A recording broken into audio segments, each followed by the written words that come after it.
Hi everyone. I hope you all are doing great this weekend. My name is Tabor, and I decided to make a short video to go over how I've created this canyon-looking, eroded desert environment here in Gaia, the terrain generating software. And um, I decided I'll go through step by step and document how I did this from start to finish.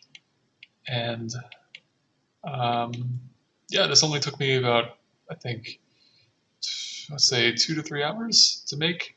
I'm using the latest Gaia software update. It's the bleeding edge version, which I'll try to link in the description below. Um, I've also looked at references from places in Utah, Colorado, and stuff like that to try to find something that's somewhat realistic.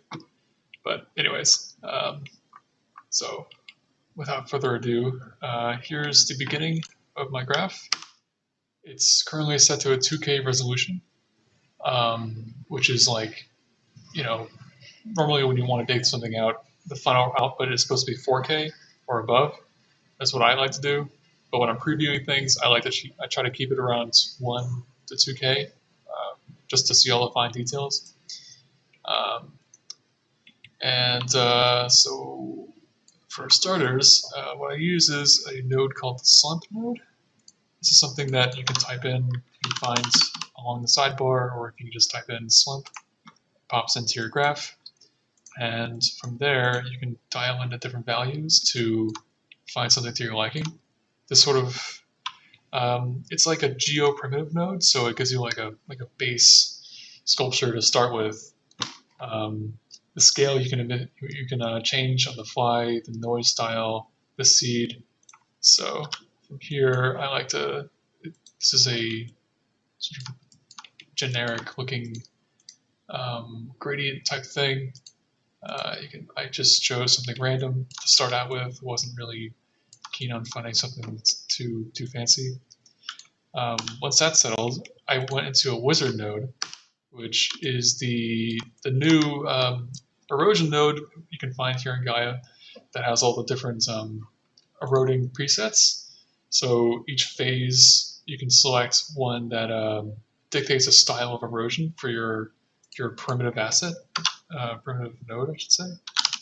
So we can just try that. Let's type in wizard, pops up, boom. Ignore these. These are just, I don't know what those are, but slump goes into input. From there, you get your style of erosion, like so. I'll just change the sunlight a bit so you can see better what I'm doing. So yeah, slump, wizard, boom. I just found something like fast erosion just to get the gradient looking more natural.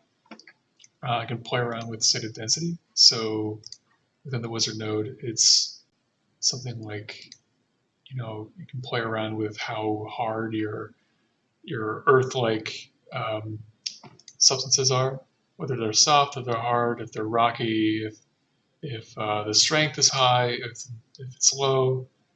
You can do all that through here, and it'll update on the fly. You can also say like, okay, instead of fast erosion, like so, you can see how I did high strength equates to more of it being brought down a surface like so. You can find here in this pop-up menu, craggy, desiccated, meaning dry, arid, swept away, like the water channels have swept away the underlying geology, the rocks and sediment, low sediments that sort of erodes something and then it tapers out at the bottom like a hard angle. So you can get something that's more of what should I say, like more of a canyon feel. But for me personally, I'm just trying to find something that'll just easily degrade things down our initial geo. So I'm going to stick close with fast erosion and just keep it on a low strength just to get things going. And then from there, another thing you can do is type in a wizard node. So do that again. Create another wizard. Or a wizard, Harry. And go here.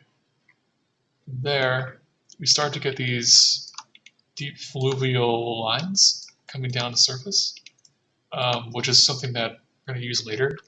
So if I have two wizard nodes, I'm doubling the output of the erosion, obviously. And I try to keep something like, I set it to say craggy, so it'll really kind of carve into the surface. And then from there, if I update this, you can see I'm getting these like, kind of an extreme example, but these lines are kind of what we're going for. Just to speed up the process, I'll set it to 1K just to make this a little faster. From there, okay, so we're here. Yeah, so fast erosion. Like so, you can see how what I did was I set it both to fast erosion, so we're getting these lines coming down. And once that's happy, like once we're all looking a little more natural, I decided to pop down a crumble node, which is a new part of this update. And what that does, it takes the rocks and it sort of, should I say this? It really it brings them down. Like if you look at say like a cliff or some sort of high, like sharp angle looking piece of the earth, like it's never really like a degrading curve. It's more like it might come down and then it'll just drop at an angle that's more natural.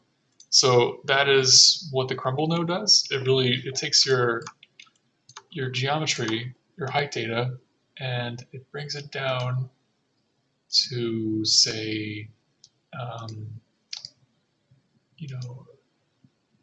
yeah, see, it's going to take the curve and then just sort of drop it, like crumble it down into the surface below, which is going to make it a lot more natural, as opposed to just keeping these,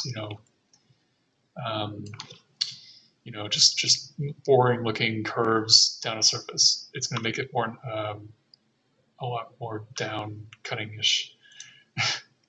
Trying to find the words to describe this process. So yeah, I really just try to play around with these effects. So the erosion, the downcutting values, the duration, so how long the node processes the height data, the strength, and I find something that's more along these lines. We'll just go for that for now. And then from there, the next step was the fractal terraces filter effect. Actually, you can find that up here, profile. Yeah, or you can just type it in to your search bar. But what that does is, if you tie it into the input, it'll take the height data and it's going to try and create this like a fractal canyon effect, like a filter that creates a stepping pattern across your surface. And you can do a lot with that to make some really funky shapes. So your intensity, your spacing, just by adjusting the spacing, I can create these sharp cliffs here, or I can dial in the shape, so the how high or how low it grades down, like a curving fashion. And so the intensity, the octaves. I like to give it lots of characters, so I pop up with character stuff here, hardness, uniformity, and I get something a little more canyon-ish. And from working these values, I was able to create something that's more like this, where you have the crumble beforehand. This is, bringing down, creating these types of natural-looking erosion effects, and the fractal terrace is going to pop them back up again. So you're getting a result that's both natural and yet sharp at the same time, which you can use later. And that sharpness really brings out, the stratification, the geology of your canyon. So from working that, you're able to get this. And from there, another thing I did to make this a little more natural, instead of keeping these 90-degree curves, angles, I went into another node called Thermal Shaper, and that sort of takes your profile, like your angles, and it will grade them according to a style that's reminiscent of how the sun bakes a surface, and the sand gets caught up, gets the sharp rocks will fall over each other, creating more of a natural curve along a surface. And I'm able to play with the influence, so you can dial this in, dial it back. You can see what that's doing. It's really taking all of the height data, and it's just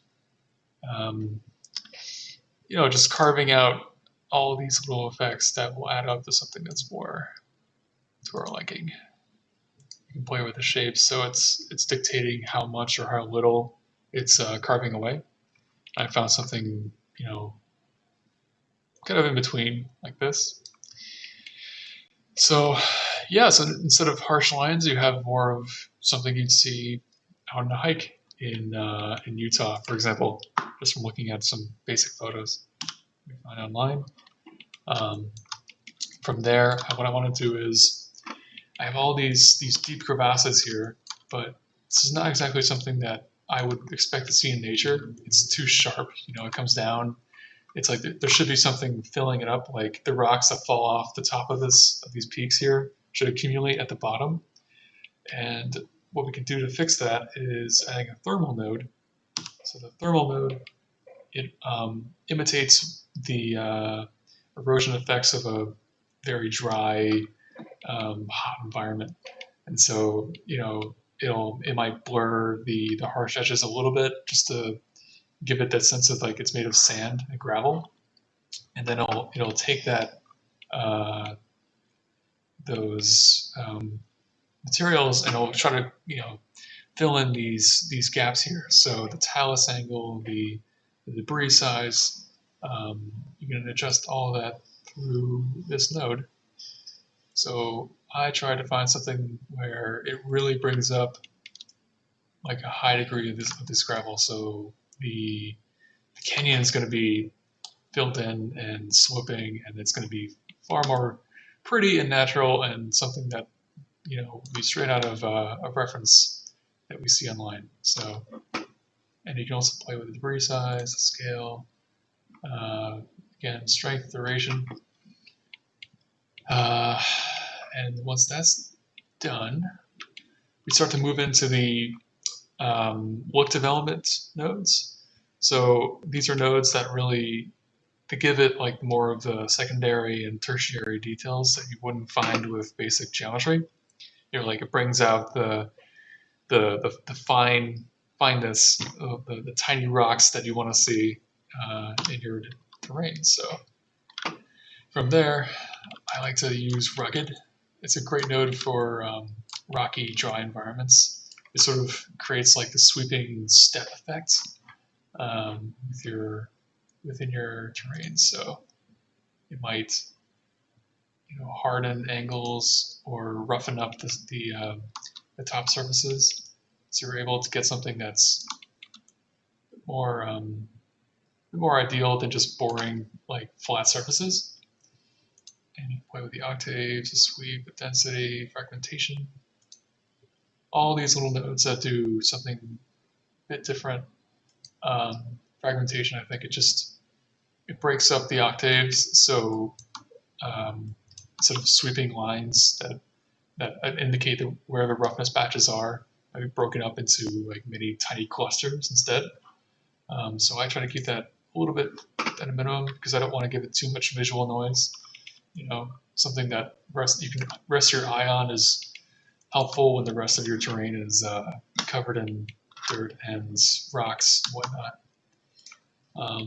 Finally, I like to tie in a surface node, so you're able to you can see like really tight, if you squint your eyes a bit, all the rocks are brought out, the tiny surface effects, like the name says, they're much more visible when you're tying this node into your graph. So instead of blurred out chunks, you get really sharp values. And that's something that really helps a lot if you're trying to bake this into, say, a normal map or something that's more curvature heavy in your texturing look development software package of choice. So yeah, it's pretty easy going. You know, just playing around with those nodes until you find something that's straight out of nature. And another fancy new feature, this new update, is the Arboreal node. And what that does, it adds in like a realistic placements for say trees and shrubs and all kinds of vegetation that you'd see in nature. So for this, I like to choose the broadleaf type. The health is set up to a high degree, so very healthy shrubs. Densities 0.5. I want it. Importantly, I want it to seek the flows of my terrain. So the cavities, where the ambient occlusion might reside, I set the vegetation to find those areas instead of avoid them. You know, you can see, you know, if I chose avoid flows, it might, you know, you'd see this on top of the terrain, but that's not really where it would likely be in nature. You know, the water is going to collect down here in our crevasses, so seek flows is turned on. That way it's all happy and natural. The slope will indicate how high or how low the vegetation will grab onto a surface. So if I set it to a low value, it might accumulate only, you know, in very flat areas. But because we want it to look all lush and green, I set it to, say, 30 degrees, or 35, like so. So it's very nice and excellent. And yeah, you can play around with the rest of these values, give it more patchiness, more chaos, smooth all the placements together. So you can imagine it's like averaging the where the clusters are, giving them broader curves instead of jagged values. So once those are complete and you have your height data, I'll just get rid of this for now. What I do is I press G on the keyboard to pin the height data, so we're looking at the, we can see it along with our texture data going forward. And then I type in a texture node. So here to there, tie this in. So the height data is going into this pure node, and it's creating a broad sense of black to white values that will indicate where the surrounding color gradients will go.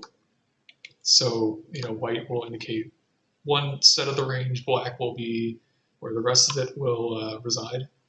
And you can play with the scale, how patchy it is, the seed, how many different influences or soil effects you might want. I don't think I can go into every single parameter that these nodes are capable of. I just trying to make this a broad tutorial, but this is exactly what I would do normally. So from there, sat maps.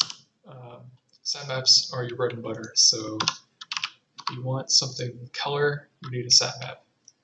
And that is essentially a gradient that will showcase on top of your terrain. So from there, I go to here, I can select a natural gradient that will be like a great base to start from. So from there to there, I usually pick something dark, just so it creates like a very nice base for colors with higher values and saturation effects to be layered on top of, kind of like a tabletop painting. If you watch a previous video of mine, I go over this whole process, but so I'll try to just go through it the best I can.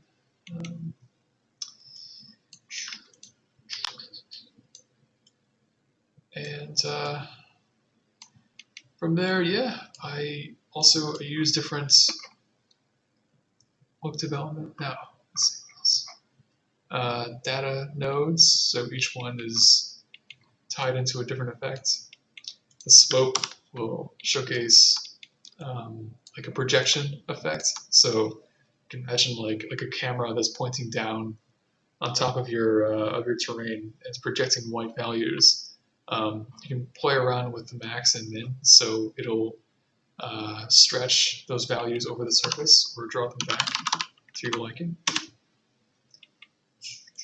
So for me, I found something that's kind of like in between, like so. This will showcase where the gravel, the sand will be, and so I find something dark, saturated like this to start with, and then I find something with more sandy values like that. I then tie in the two of them with the slope node as the mask, using a combine node, which is what just like it says, combines them together. So the method to blend ratio to 100%. Therefore, it's like 0 to 1. 1 being where the sand is, 0 that's where the underlying gradient would be. That node then goes into another combined node, and you can see I'm slowly layering the effects on top of one another to get the final result. So from there, if I press F on the keyboard to grab the latest data in this node, we can jump ahead to where we were. So this would likely be everything going backwards here.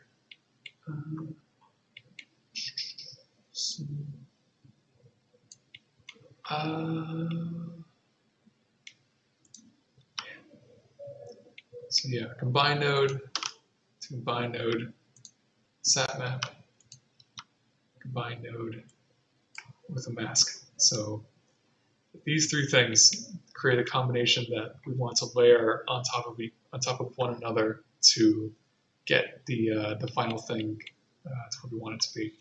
So velocity, that's going to be showcasing where the rain is, the white being like where it might accumulate coming down the surface. These just jagged natural lines would be where different type of color might be. So I chose something that's more, maybe a different gradient like so, red, gray, purple, all that fun stuff. That ties into another combined node. This one being the protrusion. Protrusion would be what you would see along the curvature. So the highlights indicating the where the sharper angles would be along the surface. Within the protrusion node, power dictates how diffuse or how sharp those curvature values would be. So I show something in between. And the sat map would be something maybe like with a high degree of saturation. So we get like these, cool little orange gradients going over our curves. That's great because that's going to pick up with the lighting along your surface. So instead of being bland, it might catch a lot of like orange glints. And so that's exactly what you see in nature, I assume. From there, moving forward, we have another sat map. This one, I try to add some elevation to this terrain, so I use a slope node and I mask it with height data. So I want this slope to be masked with this in mind. So the black areas are being multiplied on top. Therefore, you get something with where the deep parts of the terrain are. the sand's going to accumulate only there, and that will add to the level of elevation you might pick up in this asset. So from there, this goes into another combine. They're always set to 100% with the blend mode in mind. Moving forward, you have your flow node. So this handy thing will pick up all the flowing crevasses, where the rain's going to go, all that good stuff, and it's going to put the gradient right there. So if you have like these sandy paths going through your canyon, this is what you would want to use. And so I'm using primary version. The secondary, tertiary is going to pick up more of the finer details. So you can see, it's going to be coming up along finer crevasse sections. Quaternary is going to do the same. But since I only want this to be seen along the main primary shapes, I turned these two off. And we're left with something like that, which is fine for now. It depends on how sandy you want it. So you can see all these finer, beach sand sections. They are doing their job as intended. And we move forward again, another combine node. This time, what I'm doing is I'm trying to layer on a bit more detail. This time with a curvature node. So curvature is going to say pick up all the finer curvatures. So it's similar to the protrusion node, only it works a lot harder at the job. So I find something kind of like this, where I'm picking up all the sharp rocks at the bottom. I then invert that, so I'm getting only those values poking out to begin with. And then I use an auto level node to further level off those values, so they really come out like the highlighted, like a highlighted 0 to 1 mask that I can use to my advantage. That then goes into here, so the combine node is going to layer on more of this like dark rocky effects in the bottom. So I'm getting something that's a little more interesting than just sand. So from there, again, more masks. This time I want to create a slope that only accumulates at the top of the terrain. So that's doing its job here. So again, trying to give it more elevation, get more sand on top than before.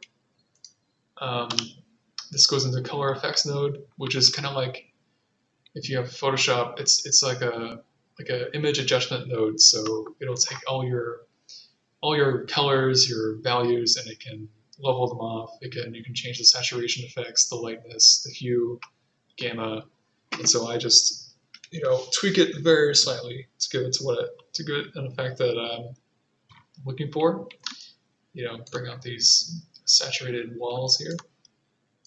And then finally, on top of all that, I will add in my little shrubs, my happy green guys here. And they are going to create this here canyon, complete with both rocks, sand, shrubs, you name it. It's all there. So, yep, easy peasy. One thing at a time. Just one node on top of the other. The mask for this Arboreal is going to be here. So I'm tying in the tree mask, which is dictating the 0 to 1 values. That's going to go into the mask input here on combine. And from there, you have your trees, or whatever you want it to be. You can play around with the color, so I gave it some simple, shrubbery green stuff. And from there, yeah. Let's see, did I crash my computer? Hope not. Nope, I'm good. Yep, all good. Sweet. All right, so there you have it. Some green looking shrubs. And so once you have all your colors layered on, all your height data, you need to export it to bake things out at the resolution you desire. For me, I go into the build tab here, and I right click on the latest node, the last color node in my tree. I say mark for export here, and so it'll pop up in the build menu. I then set the format to PNG, which would be closest to the look you see here in the viewport. So it's not going to be like the color gradients are not going to be off from what from what you expect. And you can play around with your resolution. So 4K is what I have, and so you get the highest, a very good amount of detail. You can go up to 8K or even 16K if you want, but unless you're doing something that's like, Avatar 2 quality, I think 4K is something that's going to be right up your alley. And from there, the only other thing I change is the range. So this will build out your mesh data to a certain format. I choose raw because raw is going to allow you to see your mesh output look one-to-one with your height data here in Gaia. So the elevation is going to be exactly the same, like how high it is, how the mesh is going to be exactly similar. If it's set to proportional, it's going to be sloped downwards. Like it's going to be more, how do I say it? It's just sort of like tapered to a degree that's more natural, but it's not really what you're expecting. So I like to keep it on raw, just for for example. From there, I also have 2 mesh nodes, so I can type in mesher. And what that's going to do is, if you give it output to here, it's going to build your height data to a certain value. So vertex count could be something like, if it's a low poly, I set it to try as adaptive, and I set that to say 425. That's going to give it roughly 350,000 different faces, which is fine for most applications like Unreal, Maya, Redshifts, whatever kind of tool you want to use. And for the high poly, I tend to have it here to like say 3.5 million. Structures that only tries, so it's not adapting itself. It's like it's always the same level of tessellation.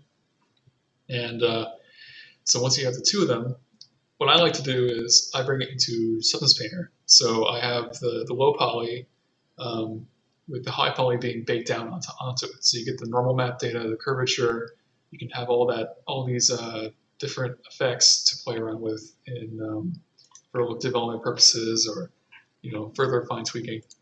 And so yeah, I have these 2 nodes, just them.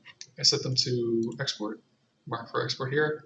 They then show up in build, and then from there you say start build, and that's going to take away your terrain to the resolution you want and output it to your destination. And that's it. Bob's your uncle. But typically for me, I have to do this multiple times. I might build the terrain out once. I might not like it. I'll go back. I'll change some values. I'll build it again.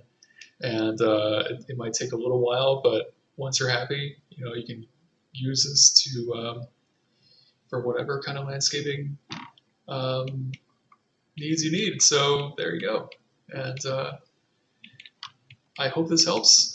And you can use Gaia for whatever you want to use in life, whether it's Unreal game projects or visual effects in some aerial shot in a movie. But it's a very fun program to use, and it's so easy to make something that looks natural without much work. Maybe only even 20 to 30 minutes and you're done. Or you can go way more complex than that. Sky's the limit. So anyways, Hope you have fun and take care. I'll see you next time.